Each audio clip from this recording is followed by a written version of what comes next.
По кризата, сиромаштијата и невработеноста, тоа беше последната сламка. Владата не предаде. Вели 39-годишниот работник Христос Бигликудис, жител на Пела, Северна Грција, стојки пред кафулето кое било принуден да го затвори поради економската криза. Δηλαδή υπάρχει όλη αυτή η κατάσταση, η ανεργία, η μιζέρια, η φτώχεια, δεν υπάρχει μέλλον, δεν υπάρχει μια ελπίδα. Κάνεις και αυτό και είσαι με ποια προοπτική να περιμένεις να βγεις. Тој мисли на Сириза, левичарската партија на премиерот Алексис Ципрас, кој посредуваше во преспанскиот договор заедно со неговиот македонски колега Зоран Заев.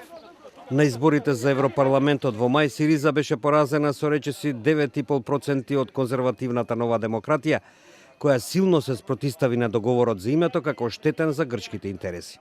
Во таа кампања Сириза ги изгуби гласачите во северниот дел на Грција.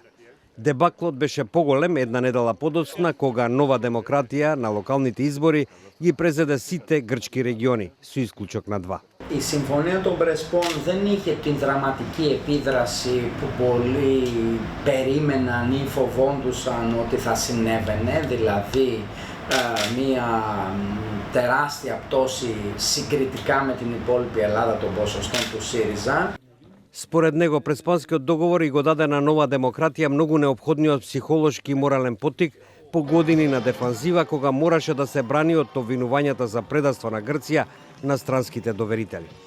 Сепак главен добитник од преспанскиот договор беше новата националистичка партија Грчко решение, која на својот прв изборен настап доби над 14% од гласовите, обезбедувајќи место во Европскиот парламент. Грчко решение е предводена од Киријакос Велополос, поранашен екстремно десничарски пратеник и новинар, кој подоцна се сврте кон ТВ шопингот. Велополос, кој е проруски настроен и чува фотографија на Владимир Путин во неговата канцеларија, се соочи со подсмев за тоа што продава така наречена благословена паста за заби, наводно направена од православни монаси, и писма, наводно напишани од Исус Христос. Но контраверзноста не му наштети. Неговата партија допре до социјалните медиуми со патриотска реторика, а во некои делови од Северна Грција заврши на третото место на европските избори со близу 8%. Θεωρώ ότι μεγάλο ποσοστό του εκλογικού σώματος που ήρθε στο κόμμα μας φυσικά ήταν αντίθετο με τη Συμφωνία των Πρεσπών.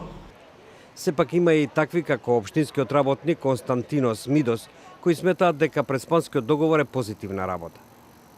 Η άποψή μου για τη Συμφωνία των Πρεσπών είναι ότι το καλύτερο έχει να παρουσιάσει η κυβέρνηση του ΣΥΡΙΖΑ, του Αλέξη του Τσίπρα.